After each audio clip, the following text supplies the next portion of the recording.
ada kelompok-kelompok tertentu yang secara sistematis dan masif mencoba untuk mencoreng kehormatan dan kemuliaan Habib Utsman bin Yahya. Mereka mencoba menyerang nasabnya, menyerang ilmunya, menyerang yaitu daripada kredibilitasnya. Dan ini tidak boleh kita biarkan. Sebab kalau mereka menghina Habib Utsman, mereka mencemooh Habib Utsman, mereka mengumbar fitnah terhadap Habib Utsman bin Yahya, kalau kita biarkan tidak kita jawab, nanti lama-lama dianggap benar. Nah, maka itu harus ada yang menjawab itu semua ya kawan. Supaya kita tahu siapa itu Habib Utsman yang sebenarnya. Nah, jadi saat ini di medsos ini lagi rame. Mereka mengutip beberapa karya Habib Utsman, mereka mengutip beberapa literatur dari Belanda ya kawan. Mereka mengutip beberapa pernyataan dari Senok Ugrong dan lain sebagainya. Kemudian memfitnah Habib Utsman sebagai antek Belanda. Na'udzubillah min dzalik. Nah ini mesti kita wajib dijawab, nggak boleh dibiarkan.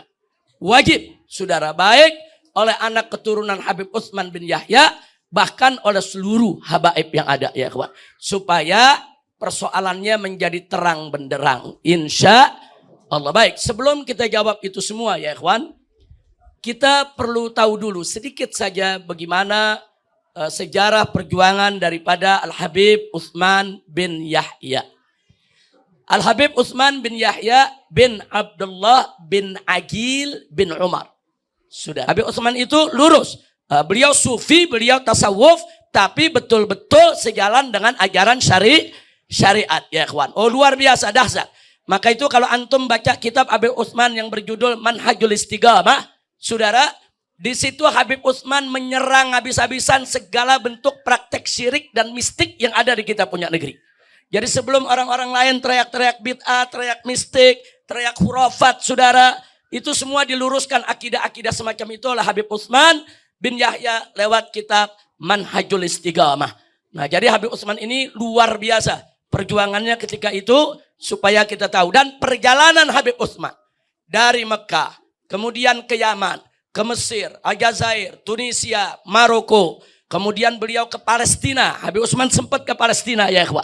Nah, kemudian dari Palestina ke Syria, ke Turki. Nah, semua dilalui oleh Habib Utsman bin Yahya sampai kembali ke kota Mekah. Total 22 tahun dalam perjalanan untuk menimba ilmu. Jangan kaget kalau Habib Utsman itu menjadi satu fenomena. Dan jangan kaget juga kalau kemudian Habib Utsman menjadi mufti, saudara. Nah ini yang nanti akan kita jelaskan. Habib Utsman setelah 20 tahun melanglang buana kemana-mana, kembali ke kota Mekah. Setelah kembali ke kota Mekah beberapa tahun, baru Habib Utsman kembali ke Jakarta. Nah ternyata begitu kembali ke Jakarta, saudara, karena beliau punya kakek Syekh Abdurrahman Al-Misri, memang dulu aktif di Petamburan, ikut membangun daripada Masjid Al-Islam, saudara, punya majelis. Habib Utsman pun menetap di Petamburan. Jadi kalau antum lihat itu pom bensin, saudara, depan rumah sakit Pelni, di samping itu di situ ada rumah keluarga Ustazah Sehon, rahimahullahu rahmatal abrar, saudara. Nah Habib Utsman tinggal di situ dalam kesederhanaan dan menjadi rujukan para ulama-ulama di Betawi. Alhamdulillahirabbil alamin. Kemudian di tahun 1871, saudara, di mana-mana manggil Habib Utsman mufti. Saudara, mufti. Akhirnya pemerintah Hindia Belanda pun mengakui kemuftian daripada Habib Utsman. Karena orang untuk jadi mufti kan ada syaratnya ya kawan.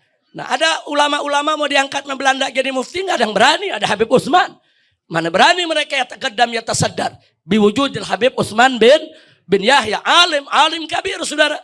Habaib-habaib di Jakarta dan sekitarnya belajar dari Habib Utsman. Nah jadi soal keilmuan Habib Utsman dalam bidang tafsir, dalam bidang hadis, dalam bidang fikih khususnya, dalam bidang ilmu falak, tidak diragukan lagi. Alhamdulillahirabbil alamin. Nah kemudian saudara, di tahun 1871 ya Belanda secara resmi mengakui Habib Utsman sebagai mufti Batavia, saudara. Tapi catat, saudara, Habib Utsman selama menjabat jadi mufti tidak pernah terima gaji dari Belanda. Nah ini mesti kita catat. Habib Utsman nggak terima gaji dari Belanda, saudara. Habib Utsman menolak, nggak mau terima gaji dari Belanda.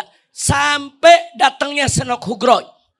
Jadi kalau ada yang bilang Habib Utsman ini dipengaruhi Senok Hugro. Senok Hugro itu datang belakangan. Tahun 1889.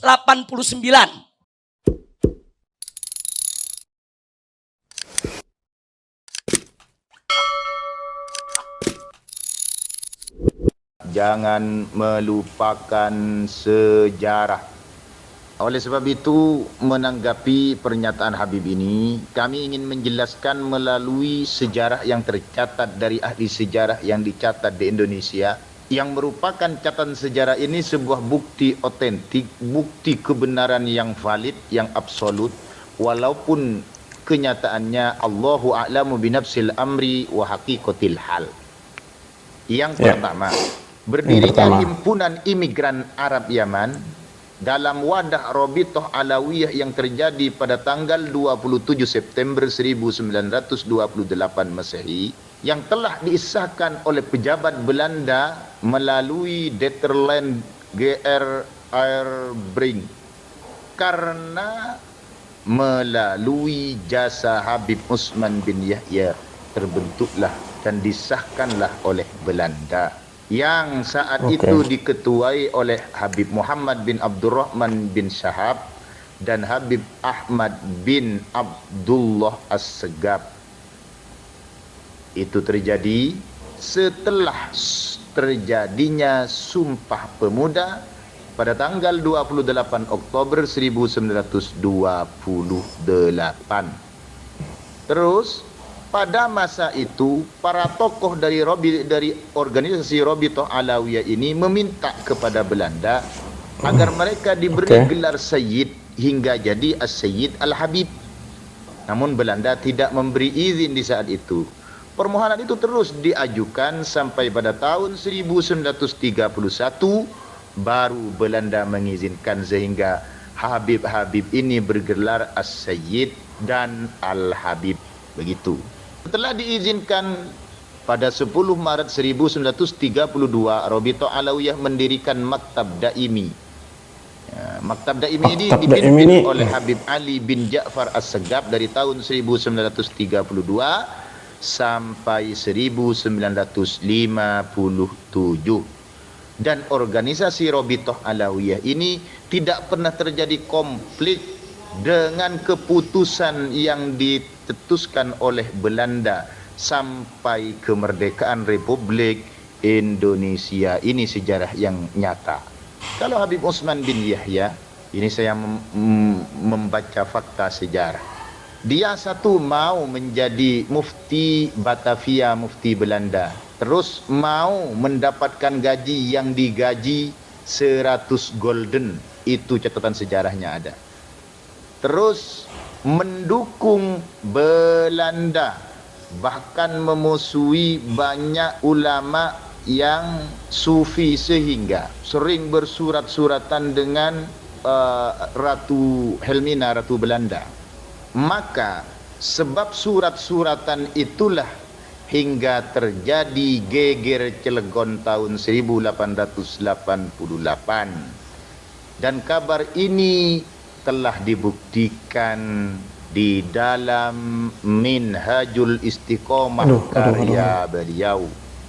Habib Utsman bin Yahya ini bersurat-suratan dengan Ratu Helmina Belanda, mendoakannya di hari ulang tahunnya, mendoakannya dengan doa yang bahasa Arab yang diterjemahkan oleh orang-orang Belanda, dan ini pun dimuat di surat kabar Belanda, di televisi Belanda, juga di Indonesia sebelum terjadinya polemik nasab ini.